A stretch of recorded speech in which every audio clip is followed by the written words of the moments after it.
નમસ્કાર વિદ્યાર્થી મિત્રો, હું ડાભી ગોવિંદ. તો આની આગળ આપણે પાર્ટ 3 ની ચર્ચા કરી હતી. હવે એ પ્રમાણે આપણે પાર્ટ 4 એટલે કે 4 વિશે આપણે ચર્ચાઓ કરીશું કે ચેપ્ટર નંબર 15 આપણું પર્યાવરણ, એના વિશે ચર્ચાઓ કરવાની છે. તો આગળના પોઈન્ટની અંદર આપણે ઉર્જાનું જે વહન છે એ કેવી રીતના થાય છે એની ચર્ચાઓ કરેલી છે કે ઉર્જાનું જે વહન હોય છે એ એક માર્ગીય હોય છે. નિવસન તંત્રની અંદર ઉર્જાનું વહન એક માર્ગીય હોય, એક જ દિશામાં ઉર્જાનું વહન થતું હોય છે, જેની આપણે આગળના પાઠની અંદર ચર્ચાઓ કરેલી છે. ફરી વખત આપણે થોડુંક રિવાઇન્ડ કરી લઈએ જેથી કરીને આપણને યાદ આવી જાય. તો સૌપ્રથમ સૌર ઉર્જા છે એટલે કે સૂર્યમાંથી આવતી જે ઉર્જા છે એ સૌપ્રથમ ઉત્પાદકો એટલે કે વનસ્પતિઓ છે. તો વનસ્પતિઓ શું કરે છે ને ગ્રહણ કરે છે. ગ્રહણ કર્યા બાદ એનું રાસાયણિક ઉર્જાની અંદર શું થતું હોય છે, રૂપાંતર થતું હોય છે. આ જ ઉર્જા છે એ ઉત્પાદકોમાંથી ઉપભોગીઓની અંદર એટલે કે તૃણહારીઓની અંદર, તૃણહારીઓમાંથી માંસાહારીઓની અંદર, માંસાહારીઓમાંથી ઉચ્ચ માંસાહારીઓની અંદર એનું સતત ને સતત વહન થતું હોય છે. પરંતુ આ જે ઉર્જા હોય છે એ એક જ માર્ગ. ફરી વખત આપણે જોઈ લઈએ કે સૂર્યમાંથી જે સૌર ઉર્જા આવે છે એ ઉત્પાદકો તરીકે આપણે લઈ શકીએ છીએ વનસ્પતિ ઉત્પાદકો શું કરે છે, ઉર્જા મેળવે છે. આ ઉત્પાદકોએ મેળવેલી ઉર્જા છે એ કોને આપે છે, ઉપભોગ્યોને. કોને આપે છે, ઉપભોગ્યો. અથવા તો ઉત્પાદકો જે ઉર્જા મેળવે છે એને કોને આપે છે, તૃણાહારી. તૃણાહારી હોય છે. તૃણાહારીમાંથી ઉર્જા કોણ મેળવે છે, માંસાહારી. માંસાહારીમાંથી આ ઉર્જા ક્યાં જાય છે, ઉચ્ચ માંસાહારી.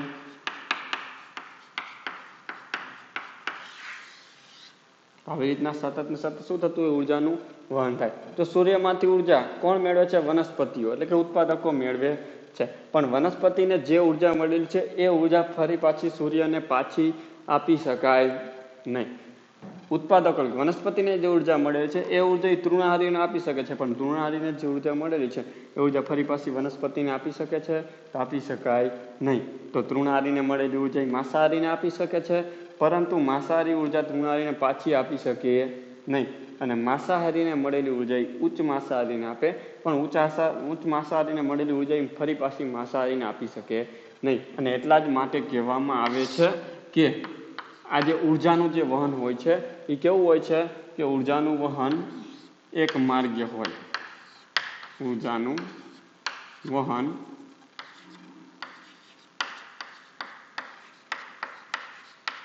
એક માર્ગીય હોય છે.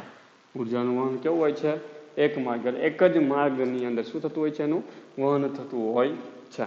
એટલા માટે અગત્યનો પ્રશ્ન હતો, એની આપણે આગળના પાઠની અંદર ચર્ચા કરી, એની થોડીક બેઝિક માહિતી. પરંતુ આ જે નિવસન તંત્ર છે ને, નિવસન તંત્રની અંદર ઉર્જાનું જે વહન થાય છે એના ઉપરથી અમુક જે બાબતો છે એ અલગ તારવવામાં આવે છે કે એમાં જે ઉર્જાનું વહન થાય છે એ કેટલા ટકા થાય છે, કેવી રીતના થાય છે, એની આપણે હવે આગળના પોઈન્ટની અંદર ચર્ચાઓ કરીશું. કે નિવસન તંત્રમાં ઉર્જાના વહનના અભ્યાસ પરથી તારવેલી અમુક જે બાબતો છે, અમુક જે મુદ્દાઓ છે એની આપણે ચર્ચા કરવી છે. કે નિવસન તંત્રમાં ઉર્જાના વહનના અભ્યાસ પરથી નિવસન તંત્રમાં ઉર્જાના વહનના અભ્યાસ પરથી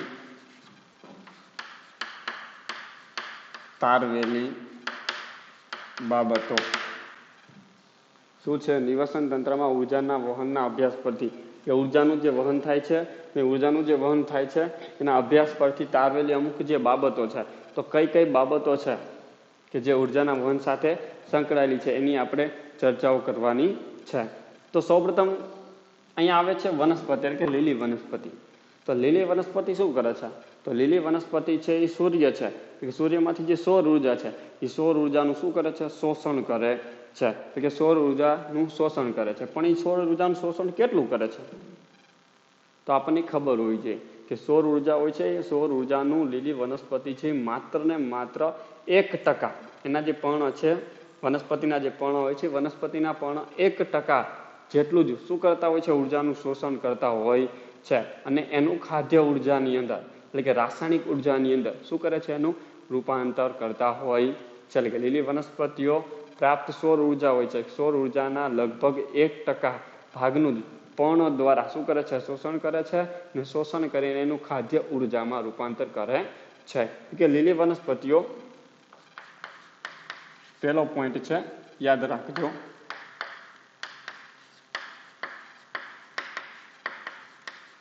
લીલી વનસ્પતિઓ શું કરે છે, સૌર ઉર્જા, કે લીલી વનસ્પતિઓ એ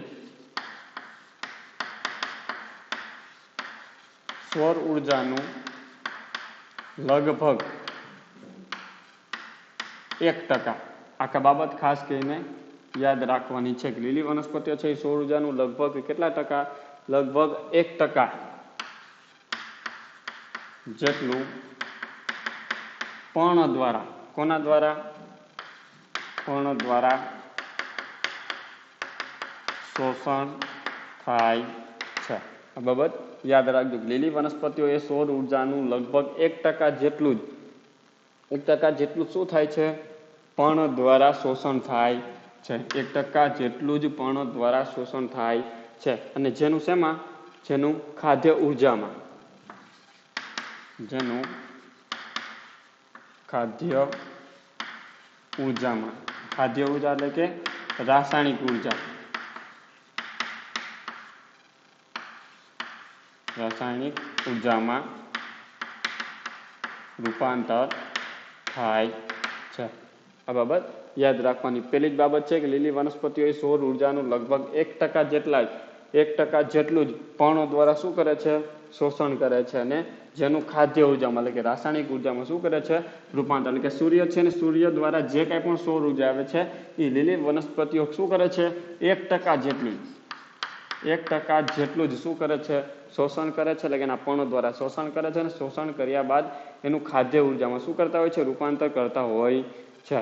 હવે ઉર્જાનું જે વહન છે એક પોષક સ્તરથી બીજા પોષક સ્તરમાં થાય. આપણે જોયું કાંઈ ઉર્જાનું જે વહન છે આ એક પોષક સ્તર છે, એક પોષક સ્તરમાં શું થાય, બીજું પોષક સ્તર. આપણે આગળના વિડીયોની અંદર ચર્ચા કરી હતી એ પ્રમાણે ઉત્પાદકો છે શું કહેવાય, પ્રથમ પોષક સ્તર, પ્રથમ પોષક સ્તર. પછી જે ઉપભોગ્ય હોય અથવા તૃણાહારી હોય તો એ શું કહેવાય, દ્વિતીય પોષક સ્તર, દ્વિતીય પોષક સ્તર. માંસાહારી હોય તો શું કહેવાય, તૃતીય પોષક સ્તર. રીતના ઉચ્ચ માંસાહારી હોય તો એ ચતુર્થ પોષક સ્તર. એટલે કે નિવસન તંત્રની અંદર ઉર્જાનું વહન છે એ એક પોષક સ્તરમાંથી બીજા પોષક સ્તર સુધી થતું હોય છે. ઉર્જાનું વહન એક પોષક સ્તરથી બીજા પોષક સ્તરમાં થાય છે. બીજો પોઈન્ટ કે નિવસન તંત્રમાં, નિવસન તંત્રમાં ઉર્જાનું વહન એક પોષક સ્તરથી બીજા પોષક સ્તરમાં, એક પોષક સ્તરથી બીજા પોષક સ્તરમાં થાય છે. તો અહીં આપણે જોઈ શકીએ છીએ કે એક પોષક સ્તરમાંથી બીજા પોષક સ્તરમાં, જો પ્રથમ પોષક સ્તરમાંથી ઉર્જાનું વહન શેમાં થયું, દ્વિતીય પોષક સ્તરમાં, દ્વિતીય પોષક સ્તરમાંથી તૃતીય પોષક સ્તરમાં ઉર્જાનું વહન થાય છે. અને ત્યારે શું થાય છે, ઉષ્મા મોટા પ્રમાણમાં ઉર્જા પર્યાવરણમાં શું થતી હોય છે, ગુમાવે છે. એટલે કે જ્યારે એક પોષક સ્તરમાંથી બીજા પોષક સ્તરમાં ઉર્જાનું વહન થાય છે ત્યારે એમાંથી ઘણી બધી મોટા પ્રમાણમાં ઉર્જાનું શું થાય છે, વ્યય થાય છે. એટલે કે મોટા પ્રમાણમાં ઉર્જા શું થતી હોય છે, ગુમાવાય છે. એટલે કે નિવસન તંત્રમાં ઉર્જાનું વહન એક પોષક સ્તરથી બીજા પોષક સ્તરમાં થાય છે. તે દરમિયાન મોટા પ્રમાણમાં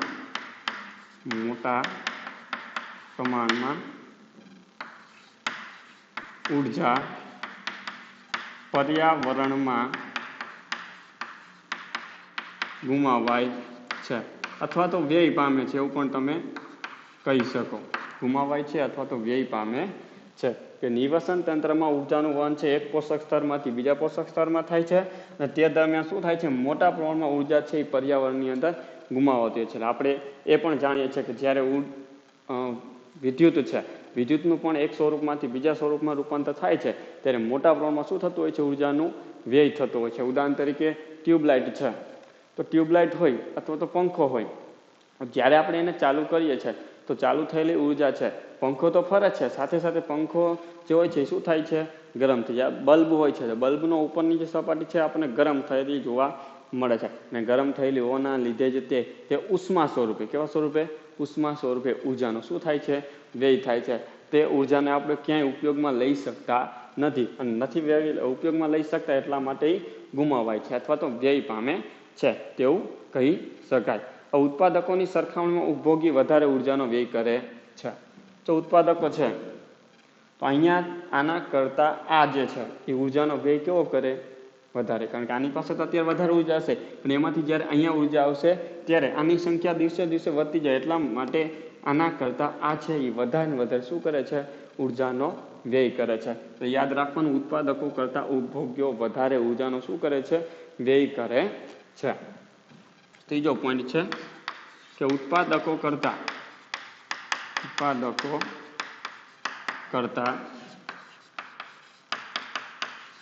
ઉપભોગ્યો વધારે ઉર્જાનો વ્યય કરે છે. એટલે ઉત્પાદકોની સરખામણીએ ઉપભોગ્યો છે એ વધારે શું કરતા હોય છે, ઉર્જાનો વ્યય કરતા હોય છે. કે નિવસન તંત્રને સતત ઉર્જા પુરવઠો પ્રાપ્ત થવો જરૂરી છે. હવે જો આમાંથી કોઈ પણ એકને પણ ઉર્જા નહીં મળે, કે આખું નિવસન તંત્ર છે, તો નિવસન તંત્રની અંદર દરેક જે સજીવ છે એ દરેકને ઉર્જા મળતી રહેવી જોઈએ. એટલે એનો મતલબ એમ કે નિવસન તંત્રની અંદર સતત ઉર્જાનો જે પુરવઠો છે એ મળતો રહેવો જોઈએ. કે નિવસન તંત્રમાં ઉર્જા છે કે સતત મળતો રહેવો જોઈએ. કે નિવસન તંત્રમાં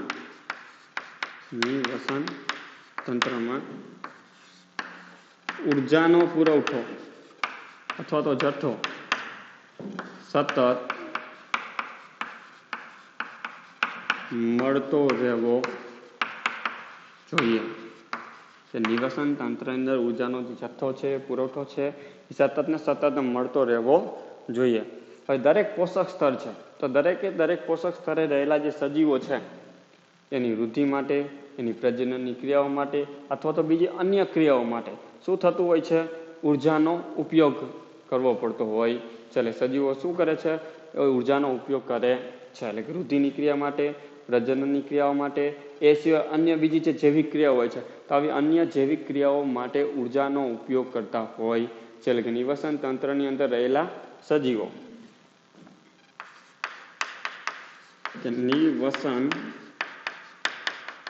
તંત્રમાં દરેક પોષક સ્તરે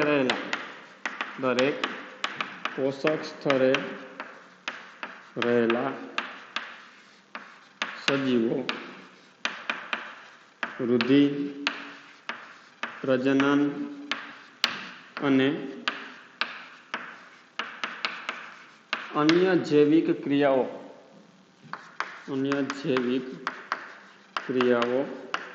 માટે ઉર્જાનો ઉપયોગ કરે છે.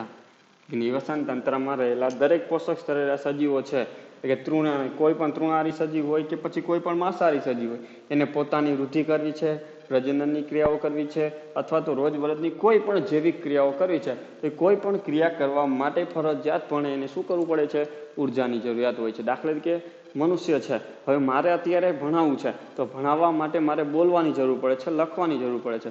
તો આ કાર્ય કરવા માટે, બોલવા માટે, લખવા માટે મારે શેની જરૂરિયાત હોય છે, ઉર્જાની જરૂરિયાત હોય છે. અને આ ઉર્જા છે એ મને આ જ માર્ગ દ્વારા પૂરી પડતી હોય છે. તો આવી રીતના કોઈ પણ સજીવ હોય તો કોઈ પણ સજીવને કાર્ય કરવા માટે શું કરવું માટે, કોઈ પણ કાર્ય કરવા માટે એને ઉર્જાની જરૂરિયાત હોય છે. હવે લગભગ પ્રાપ્ત ઉર્જાના 10% ઉર્જા આહાર શૃંખલાના એક પોષક સ્તરથી બીજા પોષક સ્તર સુધી પ્રાપ્ત થાય છે. જો આને જેટલી પણ ઉર્જા મળી હશે એમાંથી આના 10%, દાખલા કે આને જેટલી પણ ઉર્જા મળી હશે, ઉદાહરણ તરીકે સમજી લ્યો કે આને 90% ઉર્જા મળેલી છે. કેટલા ટકા? 90% ઉર્જા મળેલી છે. તો ઉત્પાદકોને જેટલી ઉર્જા મળી હશે એના 10%, એના કેટલા ટકા? 10%. એટલે કે જેટલી જે પ્રથમ પોષક સ્તરે જેટલી ઉર્જા હશે એના 10% જ ઉર્જા બીજા પોષક સ્તરે મળે છે. એટલે આને 90% મળી, આને કેટલા ટકા મળે? આના 10%, એટલે 9% જેટલી ઉર્જા માત્ર ને માત્ર શું થાય? આને મળે છે. આને 9% મળે છે, તો આને કેટલા ટકા? આના 10%, 9ના 10%, એટલે કેટલા મળે? 0.0 સમથિંગ. આના 0.0 ના એટલા ટકા હોય, આના કેટલા ઉર્જા મળે? એને કેવું હોય તો કહી શકાય આને કાંઈ ઉર્જા મળે જ નહીં, અવગણી શકાય એટલી માત્ર ને માત્ર ઉર્જા મળતી હોય છે. ને એટલા જ માટે તમે કહી શકો છો કે ઉર્જા હોય છે એક પોષક સ્તરમાંથી બીજા પોષક સ્તરમાં જાય છે, તો એમાંથી માત્ર ને 10% જ ઉર્જા શું થતી હોય છે? મળતી હોય છે. એટલે કે કોઈ પણ પોષક સ્તરે પ્રાપ્ત ઉર્જાના 10% જ ઉર્જા છે એ બીજા પોષક સ્તરે પ્રાપ્ત થતી હોય છે. આ છઠ્ઠો પોઈન્ટ છે, ખૂબ જ અગત્યનો છે, યાદ રાખજો કે કોઈ પણ પોષક સ્તરે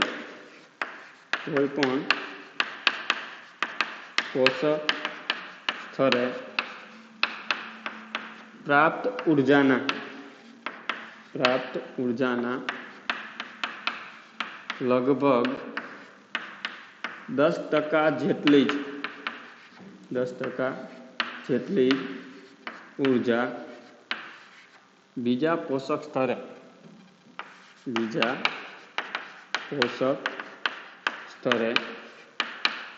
પ્રાપ્ત થાય છે.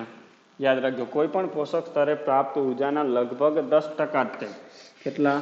લગભગ 10% જેટલી જ ઉર્જા છે બીજા પોષક સ્તરે પ્રાપ્ત થાય છે. મેં તમને ઉદાહરણ દ્વારા સમજાવ્યું. ઉત્પાદકોને સમજી લો 90% ઉર્જા મળેલી હોય, ને જો ઉત્પાદકોને 90% ઉર્જા મળેલી હોય તો એના પછીના જે તૃણાહારી પ્રાણી હોય છે એને આના 10%, 90ના 10% એટલે કેટલા થાય? 9%.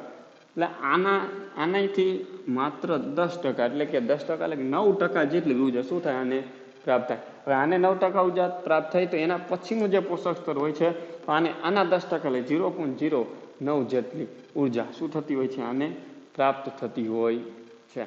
એનાથી આને 10%, એટલે કે એના કરતાં પણ ઓછી શું થાય? એને ઉર્જા પ્રાપ્ત થતી હોય છે. એટલે જેમ જેમ નીચે આવે છે છેલ્લું જે પોષક સ્તર હોય છે એમાં ખૂબ જ ઓછા પ્રમાણમાં શું થતી હોય છે? ઉર્જા પ્રાપ્ત થતી હોય છે, અથવા નહીં હોય અથવા અવગણ્ય હોય, ન મળે એવું પણ તમે કહી શકો છો. હવે 10% ખાસ કરીને યાદ રાખો. એક માર્ક્સની અંદર પણ પ્રશ્ન પૂછાઈ શકે કે એક પોષક સ્તરમાંથી બીજા પોષક સ્તરમાં લગભગ કેટલા ટકા ઉર્જા પ્રાપ્ત થતી હોય છે? તો 10% જેટલી ઉર્જા પ્રાપ્ત થતી હોય છે. તો હવે આહાર શૃંખલામાં સામાન્ય 3 અથવા 4 ચરણની હોય છે. આપણને ખબર છે આહાર શૃંખલા છે એ કેટલા ચરણની હોય છે? 3 હોય અથવા તો 4. તો આહાર શૃંખલા છે એ 3 અથવા 4 ચરણની હોય છે. આહાર શૃંખલા 3 કે 4 ચરણની હોય છે. આહાર શૃંખલા કેટલી હોય છે? 3 કે 4 ચરણની હોય છે. હવે ચોથા પોષક સ્તર પછી ઉપયોગી ઉર્જાની માત્રા ખૂબ જ ઓછી હોય છે. તો આમાં સૌથી ઓછામાં ઓછી ઉર્જા ક્યાં પ્રાપ્ત થાય? તો આપણે બધા જાણીએ સૌથી ઓછામાં ઓછી ઉર્જા છે એ ચોથા પોષક સ્તરે અથવા તો આના પછીનું જે પોષક સ્તર હોય ત્યાં સૌથી ઓછામાં ઓછી ઉર્જા છે એ શું થતી હોય છે? પ્રાપ્ત થાય. સૌથી વધારે ઉર્જા કોને પ્રાપ્ત થાય?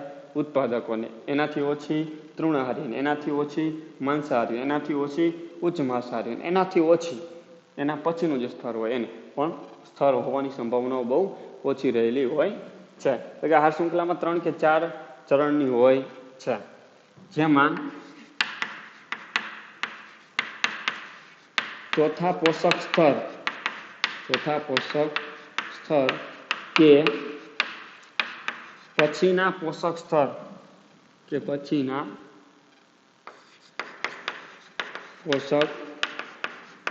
પર ઉર્જા ખૂબ ઓછી માત્રામાં હોય છે. એટલે ચોથા પોષક સ્તર ઉપર કે પછી એના પછીનું જે પોષક સ્તર હોય છે એમાં જે ઉર્જા હોય છે એ કેવી હોય છે? ખૂબ જ ઓછી માત્રામાં હોય છે. આ એક બાબત ખાસ કરીને યાદ રાખવાની કે ચોથા પોષક સ્તર ઉપર અથવા એના પછીનું જે પોષક સ્તર છે ત્યાં ઉર્જાનો જે જથ્થો હોય છે એની માત્રા હોય છે એ ખૂબ જ ઓછી માત્રામાં હોય છે. ઉત્પાદકોના સ્તરમાં સજીવોની સંખ્યા સૌથી વધારે હોય. માં સૌથી વધારે સજીવોની સંખ્યા ક્યાં હશે? અહીંયા હોય, અહીંયા હોય, અહીંયા હોય કે અહીંયા હોય? તો આપણે બધા જાણીએ છીએ સૌથી વધારે સંખ્યા ક્યાં હશે? ઉત્પાદકો. તો ઉત્પાદકો હોય છે, ઉત્પાદકોના પોષક સ્તરની અંદર સૌથી વધારે શું રહેલી હોય છે? સજીવોની સંખ્યા રહેલી હોય છે. અને ઉચ્ચ માંસાહારી હોય છે, એમાં સૌથી ઓછા સજીવો, સૌથી ઓછા સજીવની સંખ્યા. અને અહીંયા સૌથી વધારે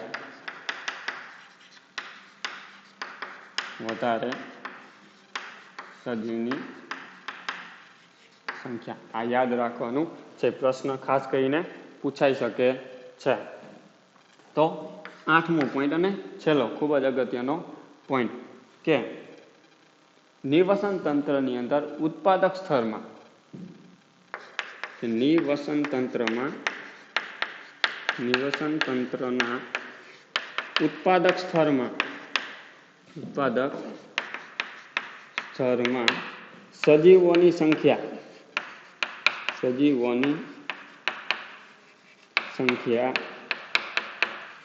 સૌથી વધારે, જ્યારે ઉચ્ચ માંસાહારી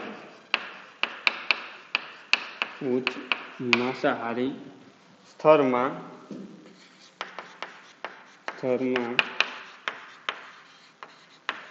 સજીવની સંખ્યા ખૂબ જ ઓછી હોય છે. આ બાબત યાદ રાખવાની કે નિવસન તંત્રમાં ઉત્પાદક સ્તરમાં નિવસન તંત્રનું જે ઉત્પાદક સ્તર છે તો ઉત્પાદક સ્તરમાં સજીવોની સંખ્યા કેવી હોય? ખૂબ જ વધારે હોય.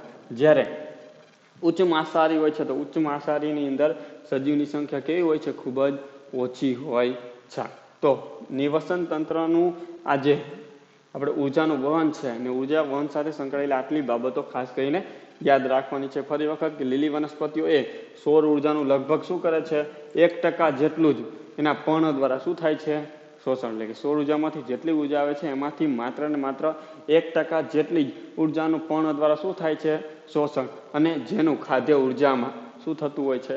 રૂપાંતર થાય નહીં. જે શોષણ કરે છે એનું રાસાયણિક ઉર્જાની અંદર, ખાદ્ય ઉર્જાની અંદર રૂપાંતર કરી નાખે છે. હવે નિવસન તંત્રમાં ઉર્જાનું જે વહન છે એક પોષક સ્તરથી શું થાય છે? બીજા પોષક સ્તરમાં. તો એક પોષક સ્તરમાંથી બીજા પોષક સ્તરમાં શું થતું હોય છે? ઉર્જાનું વહન થાય છે. અને તે દરમિયાન મોટા પ્રમાણમાં શું થાય છે? ઉર્જા છે પર્યાવરણની અંદર વ્યય પામે છે. આપણે ઉદાહરણ જોયું છે, બલ્બ છે ગરમ થાય છે, ઉષ્મા સ્વરૂપે ઉર્જા ગુમાવાય છે, પણ એ કાંઈ કામ આવે નહીં. ત્રીજું છે ઉત્પાદકો કરતા ઉપભોગ્યો છે વધારે શું કરે છે? ઉર્જાનો વ્યય. એટલે કે ઉત્પાદકો કરતા ઉપભોગ્યો હોય છે એ સૌથી વધારે શું કરતા હોય છે? ઉર્જાનો વ્યય કરતા હોય છે. એના દ્વારા વધારે ઉર્જા વ્યય પામતી હોય છે. નિવસન તંત્રમાં ઉર્જાનો જે પુરવઠો છે એ સતત ને સતત મળતો રહેવો જોઈએ. જો આમાંથી કોઈને પણ ઉર્જા મળશે નહીં તો આપણું જે નિવસન તંત્ર છે એ શું થાય છે? ખોરવાઈ જાય છે. અને ખોરવાઈ જવાના લીધે છે નિવસન તંત્ર છે એ ભાંગી પડે છે. એટલે કે સતત ને સતત ઉર્જાનો જે પુરવઠો છે એ મળતો રહેવો જોઈએ. નિવસન તંત્રમાં દરેક પોષક સ્તરે રહેલા સજીવો છે એ વૃદ્ધિ, પ્રજનન અને અન્ય જૈવિક ક્રિયાઓ માટે ઉર્જાનો ઉપયોગ કરે છે. આપણે જોયું એ પ્રમાણે કે દરેક પોષક સ્તરે રહેલા જેટલા પણ સજીવો છે દરેક સજીવની વૃદ્ધિ થવી જોઈએ, પ્રજનનની ક્રિયાઓ, એ સિવાય બીજી અન્ય જે જૈવિક ક્રિયાઓ છે આ દરેક ક્રિયા કરવા માટે એને ઉર્જાની જરૂરિયાત હોય છે. અને આ ઉર્જા એક ઉત્પાદકો દ્વારા મળતી હોય છે, નિવસન તંત્ર દ્વારા મળતી હોય છે. કોઈ પણ પોષક સ્તરે પ્રાપ્ત ઉર્જાના લગભગ 10% જેટલી ઉર્જા છે બીજા પોષક સ્તરે પ્રાપ્ત થાય છે. આપણે ચર્ચા કરી એ પ્રમાણે કે ઉત્પાદકોને જેટલી ઉર્જા મળે છે એના 10% ઉર્જા જ તે માત્ર કોને મળે છે? ઉપભોગ્યોને મળતી હોય છે. ઉત્પાદકોને મળેલી ઉર્જાના 10% ઉર્જા છે એ ઉપભોગ્યોને મળે છે. એટલે કે દરેક સ્તરે પોષક સ્તરે ઉર્જા છે એ શું થતી જાય છે? મળવાની ઓછી થતી જાય છે. આ શૃંખલામાં 3 કે 4 ચરણ હોય. આની અંદર 3 અથવા 4 ચરણની આ શૃંખલા હોય છે. જેમાં ચોથા પોષક સ્તરમાં કે પછીના જે પોષક સ્તર હોય છે એમાં ઉર્જા છે એ કેવી હોય, ખૂબ જ ઓછી માત્રામાં આવે. આ પોષક સ્તરે અથવા તો આના પછીનું જે પોષક સ્તર હોય છે ત્યાં ઉર્જાનો જે જથ્થો હોય છે એની માત્રા હોય છે કેવી હોય છે, ખૂબ જ ઓછી. અહીંયા આપણે જોયું કે આના 90% હતી, ત્યાં એને કેટલા 9% મળે છે, આને 9%, ત્યાં 0.09%. હવે એના 10% કરો છો એટલે કેટલા મળે છે, અહીંયા 0.0009% જેટલી ઉર્જા એને મળે. ને જે કેવી હોય ખૂબ જ ઓછી માત્રા. એના પછીનું પોષક સ્તર જુઓ તો એના કરતાં પણ ઓછી ઉર્જા હોય છે. નિવસન તંત્રમાં ઉત્પાદક સ્તરમાં સજીવોની સંખ્યા સૌથી વધારે, જ્યારે ઉચ્ચ માંસાહારી સ્તરમાં સજીવોની સંખ્યા ખૂબ જ ઓછી. જો ઉત્પાદક સ્તર છે તો ઉત્પાદક સ્તરમાં સજીવોની સંખ્યા હોય છે કેવી હોય, ખૂબ જ વધારે હોય છે. જ્યારે ઉપભોગી અથવા ઉચ્ચ માંસાહારી સજીવો હોય છે એમાં સજીવોની જે સંખ્યા હોય છે કેવી હોય છે, ખૂબ જ ઓછી માત્રામાં હોય છે. આ બાબત ખાસ કરીને યાદ રાખવાની છે. આ હતી નિવસન તંત્ર સાથે, એટલે કે ઉર્જાનું જે વહન થાય છે એના સાથે સંકળાયેલી અગત્યની બાબતોની વાત. હવે આપણે જોઈશું એના પછીનો પોઈન્ટ છે જે આહાર ઝાડ. આહાર ઝાડ એટલે શું, આહાર ઝાડ કોને કહેવામાં આવે છે તેની વાત. તો આપણે આહાર એટલે તો ખબર પડી જાય, આહાર એટલે કે ખોરાક, અને ઝાડ એટલે કે ઝાડી. આપણે કરોડિયો હોય ને, કરોડિયાની જેમ ઝાડ હોય, એનું જેમ માળું ઝાડું હોય, એવી રીતના જ તે આ ખોરાક માટેની ઝાડ છે. ખોરાક માટે કોઈ પણ સજીવ છે બીજા સજીવ ઉપર કેવી રીતના આધાર રાખે છે એની આપણે ચર્ચા કરવાની છે. તો આહાર ઝાડ પ્રશ્ન તમને પૂછવામાં આવે આવી રીતનો કે આહાર ઝાડ સમજાવો. આવી રીતનો પ્રશ્ન પૂછાઈ શકે છે કે આહાર ઝાડ સમજાવો, અને ખૂબ જ અગત્યનો પ્રશ્ન છે. આહાર ઝાડ સમજાવો. તો આહાર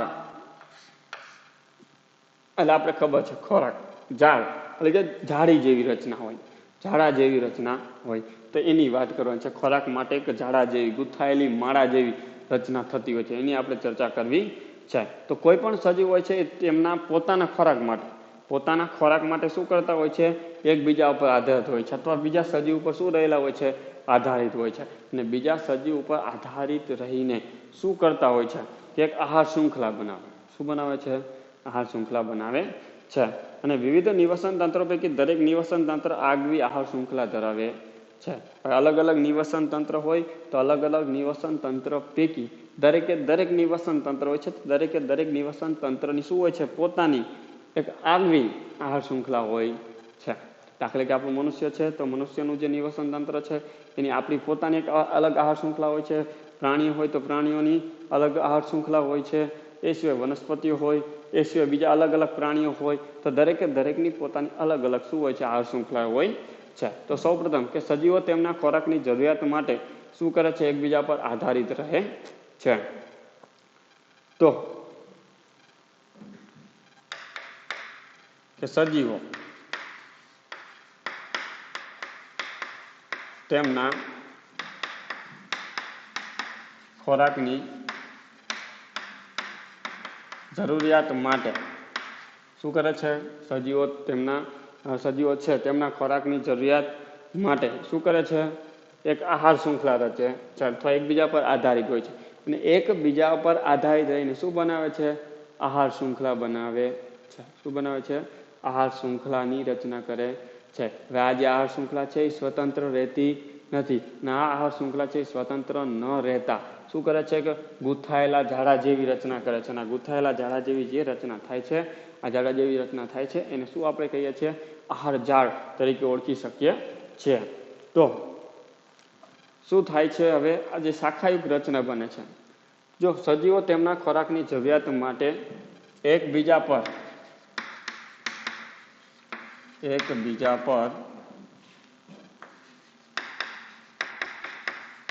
આધારિત રહી, કે સજીવો તેમના ખોરાકની જરૂરિયાત માટે એકબીજા પર આધારિત રહી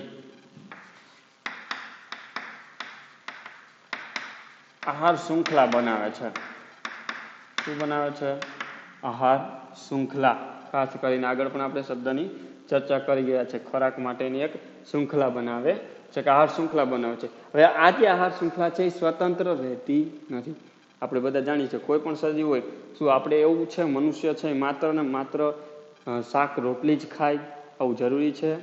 એવું જરૂરી હોય નહીં. તો ઘણા બધા વ્યક્તિઓ છે એ માંસ પણ ખાતા હોય, ઘણા બધાને મચ્છી ખાવાનો શોખ હોય, ઘણા બધાને મુરગી ખાવાનો શોખ હોય, ઈંડા ખાતા હોય, આવા અલગ અલગ પ્રકારના ખોરાક હોય છે. તો કોઈ પણ સજીવ છે એ માત્ર ને માત્ર એનું જે નિવસન તંત્ર છે, એની જે આહાર શૃંખલા હોય છે એ સ્વતંત્ર નથી, સ્વતંત્ર રહેતી નથી.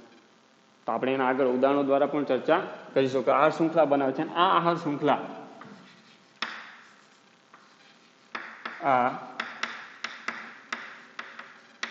આહાર શૃંખલા સ્વતંત્ર ન રહેતા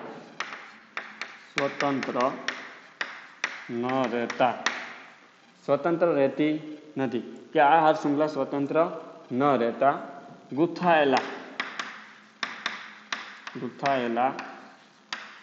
ઝાડા જેવી અથવા જાળી જેવી ગૂંથાયેલા ઝાડા જેવી રચના કરે છે.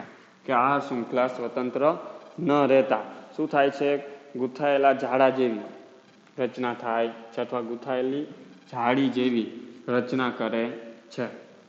અને આ રચનાને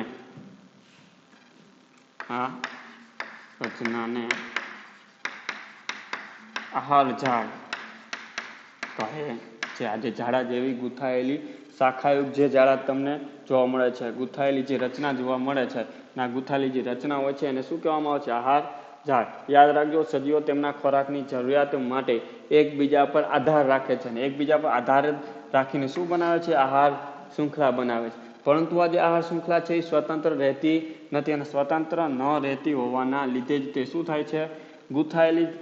ગૂંથાયેલા ઝાડા જેવી રચના કરે છે. અને આ જે રચના તૈયાર થાય છે, આ રચનાને શું કહેવામાં આવે છે? આહાર ઝાડ કહેવામાં આવે છે. આ હતી આહાર ઝાડની વાત. હવે આહાર ઝાડ વિશે વધારે આપણે થોડુંક જાણીએ કે જે સજીવો છે તેમના ખોરાકની જરૂરિયાત માટે શું કરે છે? એકબીજા પર આધાર રાખે છે, જે આપણે આગળ ચર્ચા કરી એ પ્રમાણે. હવે વિવિધ નિવસન તંત્ર પૈકી જો પહેલો જ પોઈન્ટ છે કે સજીવો છે તેમના ખોરાક માટે તેમના ખોરાકની જરૂરિયાત માટે એકબીજા પર આધાર રાખે છે.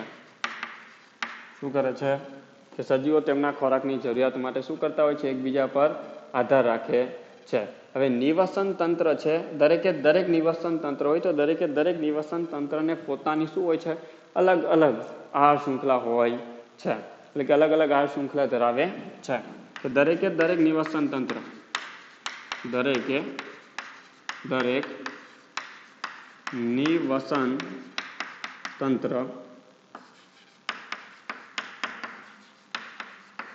અલગ અલગ આહાર શૃંખલા ધરાવે છે. મેં તમને કીધું એ પ્રમાણે કે દરેક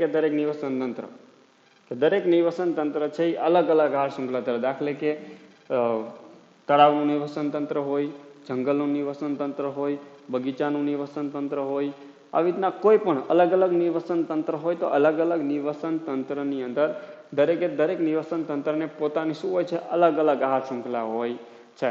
તો જેમ જેમ નિવસન તંત્ર બદલાય છે તેમ તેની આહાર શૃંખલા પણ શું થતી હોય છે? બદલાતી જતી હોય છે. કુદરતના પ્રાણીઓના આહાર સંબંધો સીધી શૃંખલા સ્વરૂપે સમજાવી શકાતા નથી. જે આપણી આ જે પર્યાવરણ છે, પર્યાવરણની અંદર જે કુદરતી પ્રક્રિયા છે, એ કુદરતની અંદર જે પ્રાણીઓ છે અને પ્રાણીઓના જે ખોરાક મેળવવાની જે રીત છે, એના એકબીજા સાથેના જે સંબંધો છે, આ સંબંધોને આપણે સીધી સાંકળ સ્વરૂપમાં કે સીધી આહાર શૃંખલા સ્વરૂપમાં એને સમજાવી શકીએ નહીં. કેમ? દાખલા તરીકે એવું જરૂરી છે ઘાસ હોય તો ઘાસને માત્ર ગાય કે ભેંસ જ ખાય એવું જરૂરી છે? શું ઘાસને બીજું કોઈ પણ પ્રાણી ખાઈ શકે નહીં? તો આપણે કહીશું ના સાહેબ, ઘણા બધા પ્રાણીઓ એને ખાઈ શકે છે. તો આવી રીતના કોઈ પણ એક જ પદાર્થ છે, એક જ પદાર્થને, એક જ સજીવને બીજા ઘણા બધા શું હોય છે? ખાવાવાળા હોય છે. એટલે કે એને આપણે સીધી સાંકળ સ્વરૂપમાં સમજાવી શકતા નથી. કુદરતમાં પ્રાણીઓના જે આહારના સંબંધો છે, કુદરતમાં પ્રાણીઓના આહારના સંબંધોને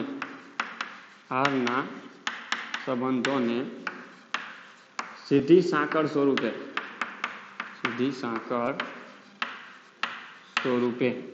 સમજાવી શકતા નથી.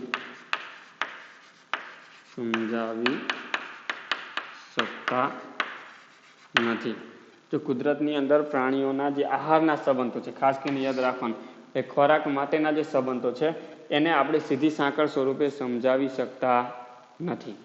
એને તમે સીધી સાંકળ સ્વરૂપમાં મેં હમણાં ઉદાહરણ લીધું એમ કે કોઈ પણ એક જ ઘાસ છે તો ઘાસને ખાનારા ઘણા બધા પ્રાણીઓ હોય છે. તો આવી રીતના અલગ અલગ ઘણી બધી શું હોય છે, સીધી સાંકળ હોતી નથી, એટલે કે એના આહારના સંબંધો ઘણા અલગ અલગ હોય છે.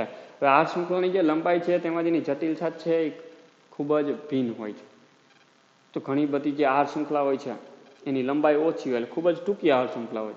પણ ઘણી બધી આહાર શૃંખલા હોય છે ખૂબ જ લાંબી હોય, એકને બીજો ખાય, બીજાને ત્રીજો ખાય, ત્રીજાને ચોથો ખાય, ચોથાને પાંચમો ખાય. ટૂંકમાં એની લંબાઈ વધારે હોય. એ સિવાય એની જટિલતા, એકને ખાનારા બીજા ઘણા બધા હોય, અને ઘણા બધા એવું હોય એકને ખાનાર એક જ હોય.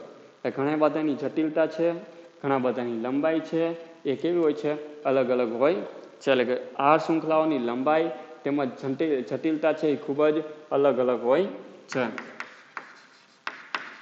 કે આહાર શૃંખલાની લંબાઈ તેમજ જટિલતા અલગ અલગ હોય છે. કે આહાર શૃંખલાની લંબાઈ, ઘણી બધી આહાર શૃંખલાઓ ટૂંકી હોય જાય, ઘણી બધી આહાર શૃંખલાઓ લાંબી હોય છે. જ્યારે ઘણી બધી આહાર શૃંખલાઓ છે સીધી ટૂંકમાં સરળ હોય, ત્યારે ઘણી બધી આહાર શૃંખલાઓ છે કેવી હોય છે, ગૂંચળાવાળી, જટિલ જોવા મળતી હોય છે. તો કોઈ પણ સજીવ છે એ 2 અથવા વધારે પ્રકારના સજીવોનો આહાર તરીકે શું કરે છે, ઉપયોગ કરે છે. કોઈ પણ સજીવ હોય તો કોઈ પણ સજીવ છે એ પોતાના ખોરાક માટે 1 અથવા 2 અથવા 2 કરતાં વધારે શું કરતા હોય, વધારે સજીવોનો પોતાના ખોરાક તરીકે ઉપયોગ કરે છે. તો આહાર શૃંખલા નિવસન તંત્રમાં કોઈ પણ સજીવ 2 અથવા 2 થી વધારે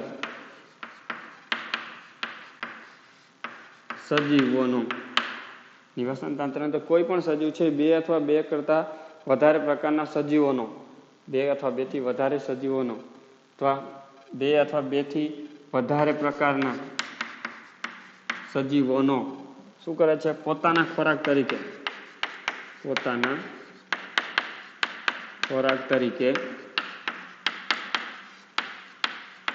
ઉપયોગ કરે છે. નિવસન તંત્રમાં કોઈ પણ સજીવ છે એ 2 અથવા 2 થી વધારે પ્રકારના સજીવોનો પોતાના ખોરાક તરીકે શું કરે છે, ઉપયોગ કરે છે. અને અનેક પ્રકારના સજીવોનો આહાર પણ બને છે. અહીં 2 કે 2 કરતાં વધારે સજીવોનો પોતાના ખોરાક તરીકે તો ઉપયોગ કરતો જ હોય, પરંતુ એ છે એ અનેક પ્રકારના સજીવોનો શું હોય, ખોરાક હોય. એ ઘણા બધા સજીવોનો શું રહેલો હોય છે, ખોરાક રહેલો હોય છે. દાખલા તરીકે દેડકો. તો દેડકો છે એ શું ખાય, નાના નાના ઘણા બધા સૂક્ષ્મ જીવ હોય છે, એનો પોતાના ખોરાક તરીકે ઉપયોગ કરે છે. અથવા તો દેડકો છે બીજી ઘણી બધી 2 અથવા 2 કરતાં વધારે બીજા સજીવોનો એ પોતાના ખોરાક તરીકે ઉપયોગ કરતો હોય. પરંતુ દેડકો છે, દેડકાને ખાનાર તો બીજા ઘણા બધા સજીવ હોય. દાખલા તરીકે સાપ દેડકાને ખાઈ શકે, નોળિયો પણ દેડકાને ખાઈ શકે છે. એ સિવાય બીજા તો ઘણા બધા એવા હોય કે જે દેડકાને પોતાના ખોરાક તરીકે શું કરતા હોય, ઉપયોગ કરતા હોય.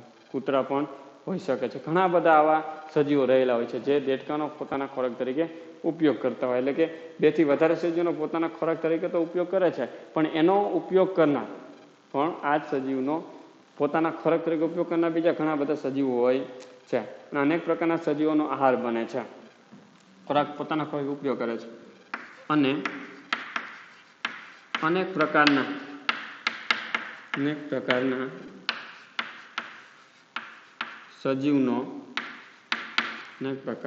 સજીવનો ખોરાક બને છે. એ પણ ઘણા બધા સજીવોનો શું કરતો હોય છે, ખોરાક બનતો હોય છે. હવે આપણે આવી જ એક આહાર ઝાડ ની રચના કરવાની છે. આપણે જોતા જઈએ. સૌપ્રથમ આપણે ચર્ચા કરીશું લીલ. શું હોય? લીલ છે. તો લીલને ખાનાર કોણ હોય એની આપણે ચર્ચા કરવી છે. તો લીલ છે, તો લીલને ખાનાર શું હોય? લીલ મોટા ભાગે આપણે બધા જાણીએ છીએ. લીલ સામાન્ય રીતે ક્યાં તમને જોવા મળતી હોય? પાણીની અંદર જોવા મળે છે. પાણીની અંદર શું હોય? નાના નાના સૂક્ષ્મજીવો, પ્રજીવો રહેલા હોય છે. તો આ લીલનો પોતાના ખોરાક તરીકે ઉપયોગ કોણ કરે છે? પ્રજીવ. પ્રજીવ શું કરે છે? એનો પોતાના ખોરાક તરીકે ઉપયોગ કરતો હોય છે. આ જે પ્રજીવ હોય છે, આ જ નાના નાના પ્રજીવનો પોતાના ખોરાક તરીકે ઉપયોગ કોણ કરે છે? માછલી. માછલી શું કરે છે? આ પ્રજીવોનો પોતાના ખોરાક તરીકે ઉપયોગ કરે છે. આ જે માછલી છે, આ જ માછલીનો ઉપયોગ છે કલકલિયો, અથવા તો ઘણા બધા જે આપણે કહેતા બતક પણ એનો શું કરતા હોય? પોતાના ખોરાક તરીકે ઉપયોગ કરતા હોય. માછલી છે એનો કલકલિયો શું કરે છે? પોતાના ખોરાક તરીકે ઉપયોગ કરે છે. આ જે કલકલિયો છે એનો પોતાના ખોરાક તરીકે ઉપયોગ કરે છે વાઘ. વાઘ પણ શું કરતો હોય છે? એનો પોતાના ખોરાક તરીકે ઉપયોગ કરતો હોય છે. અહીંયા તમે લખી શકો માછલી છે, નાની માછલી હોય તો એનો ઉપયોગ બતક છે એ કરી શકતી હોય છે. તો આ એક કડી થઈ. તો એક આખી શું થઈ? આહાર શૃંખલા. આ તો આપણને સીધી આહાર શૃંખલા જોવા મળે છે. પણ જેમ જેમ આગળ આપણે જઈશું તેમાં રચના છે એ ગુચ્છાતી જોવા મળે છે, એટલે શાખાયુક્ત બનતી. તમને આહાર શૃંખલા છે એ શું થતી જાય છે? ગૂંચડાવાળી, તમને જાળીરૂપ રચના જોવા મળે. ગુથાયેલા ઝાડા જેવી રચના થતી જોવા મળે છે. કોઈ પણ ઘાસ હોય, સમજી લો બીજી વસ્તુ છે આપણી પાસે ઘાસ. શું છે? ઘાસ. તો ઘાસને ખાનાર કોણ હોય? તો ઘાસને ખાનાર છે એ જો ઘણા બધા કીટકો હોય. તીડ પણ હોઈ શકે છે. તીડ હોય, કીટકો હોય, આવા ઘણા બધા હોઈ શકે છે. તો ઘાસ ખાનાર છે, સમજી લો તીડ છે. કોણ ખાય છે ઘાસ? તીડ. તીડને કોણ ખાય? દેડકો. તીડને ખાનાર કોણ છે? દેડકો છે. દેડકાને ખાનાર કોણ હોય? આપણે આગળ પણ ચર્ચા કરી એ પ્રમાણે સમજો. દેડકાને ખાનાર કોણ છે? સાપ. કોણ છે? સાપ. હવે દેડકો છે તો દેડકાને ખાનાર બીજું કોણ હોય? કલકલિયો પણ શું કરે છે? દેડકાનો પોતાના ખોરાક તરીકે શું કરી શકે છે? ઉપયોગ કરી શકે છે. આ જે સાપ છે, આ જ સાપનો પોતાના ખોરાક તરીકે ઉપયોગ કોણ કરે? ગરુડ. અથવા તો નોળિયો. નોળિયો પણ શું કરી શકે છે? એનો પોતાના ખોરાક તરીકે ઉપયોગ કરી શકતો હોય છે. નોળિયો પણ હું તમને લખી દઉં છું. નોળિયો એ પણ સાપનો પોતાના ખોરાક તરીકે શું કરે છે? ઉપયોગ કરે છે. એ સિવાય ઘાસ છે, ઘાસને ખાનાર બીજા કીટકો પણ હોય. કોણ ખાય? કીટકો પણ એનો પોતાના ખોરાક તરીકે ઉપયોગ કરે. કીટકોને કોણ ખાય? પક્ષી. ઘણા બધા કીટકોને પક્ષી ખાય. પક્ષીને કોણ ખાય? સાપ ફરી પાસે એને ખાઈ શકતા હોય છે. એવી જ રીતના હવે જે ઘાસ છે, ઘાસને ખાનાર બીજું ઉંદર પણ હોય. પણ આગળ આપણે ચર્ચા કરીએ. ફળ. કોઈ પણ ફળ છે તો ફળને ખાનાર કોણ હોય? તો ફળને ખાનાર કોણ હોય? ઉંદર. કોણ હોય? ઉંદર. ફળ ખાય છે. આ જ ઉંદર છે. ઉંદરને ખાનાર કોણ હોય? નોળિયો હોઈ શકે છે. અથવા તો બીજા પણ ઉંદરને કોણ ખાઈ શકે? સાપ પણ ખાઈ શકે છે. ઉંદરને કોણ ખાઈ શકે છે? સાપ ખાઈ શકતો. પછી એ સિવાય ઘાસ છે, ઘાસને કોણ ખાય? ઉંદર ખાઈ શકતો હોય છે. આવી અલગ અલગ પ્રકારની રચના તમને જોવા મળે છે. એ સિવાય હવે આગળ ચર્ચા કરીશું. ફળ છે. ફળને ખાનાર બીજું કોણ હોય? સસલું. સસલું શું ખાઈ શકે? ફળ ખાતું હોય છે. સસલું છે, સસલાને કોણ ખાય? શિયાળ. સસલાને ખાનાર કોણ હોય? શિયાળ હોય છે. આ જ શિયાળ છે. એવી જ રીતના જે ઘણા ફળ છે, ફળ ખાનાર બીજું કોણ હોઈ શકે છે? અહીંયા આપણે લખી દઈએ મોર. કોણ હોય? મોર પણ હોય છે. ફળ ખાનાર મોર હોઈ શકે છે. હવે એનાથી આગળ આપણે ચર્ચા કરીએ. એ સિવાય જે ફળ છે, ફળ ખાનાર તો હરણ પણ હોઈ શકે. હરણ પણ ફળ ખાઈ શકે છે. હરણ છે, હરણને ખાનાર કોણ હોય? વરુ. હરણને કોણ ખાય છે? વરુ ખાઈ શકતું હોય છે. તો હવે છેલ્લો જે પાર્ટ છે છોડ. તો આપણે જે વનસ્પતિ કહેતા હોઈએ તેના ખાનાર કોણ હોય? બકરી. બકરીને ખાનાર કોણ હોય? વાઘ. બકરીને ખાઈ શકે છે. બકરીને ખાનારા તો બીજા ઘણા બધા હોઈ શકે છે. તો આવી રીતની શું થતી હોય છે કે રચના બનતી હોય છે. આવી રીતની જે રચના બને છે, આ રચનાને આપણે શેના તરીકે ઓળખીએ છીએ? આહાર જાળ. આહાર જાળ કહેવામાં આવે છે. ફરી વખત લીલ છે, લીલને પ્રજીવ ખાય, પ્રજીવને માછલી, માછલીને કલકલિયો, કલકલિયોને વાઘ ખાય. એ રીતના ઘાસને ખાનાર જો તીડ, ઘાસને ખાનાર કીટકો, ઘાસને ખાનાર ઉંદર, ઘાસને ખાનાર આવા અલગ અલગ ત્રણ જોવા મળ્યા. તીડને ખાનાર દેડકો છે, દેડકાને ખાનાર સાપ, દેડકાને ખાનાર કલકલિયો પણ છે. એટલા ઘાસને ખાનાર કીટકો છે, કીટકોને ખાનાર પક્ષી છે, પક્ષીને ખાનાર સાપ, અને સાપને ખાનાર ગળું, નોળિયું હોઈ શકે છે. ઉંદર છે, ઉંદરને ખાનાર કોણ છે? સાપ, સાપને ખાનાર ગરુડ છે. ફળ છે, ફળને ખાનાર સસલું છે, હરણ છે.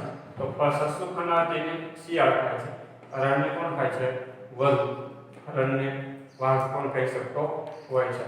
છોડ છે એ બકરી ખાય, બકરીને ખાનાર કોણ હોય છે? વાઘ. તો આવી રીતે એક રચના તૈયાર થઈ જાય છે. ઉથાઈ લે કે ઝાડા જેવી રચના થાય. આ જે રચના તૈયાર થાય છે, આ રચનાને શું કહેવામાં આવે છે? આહાર જાળ. આહાર જાળ તરીકે ઓળખવામાં આવે છે. આ સાથે આપણો વિડીયો શું થાય છે? પૂરો થાય છે.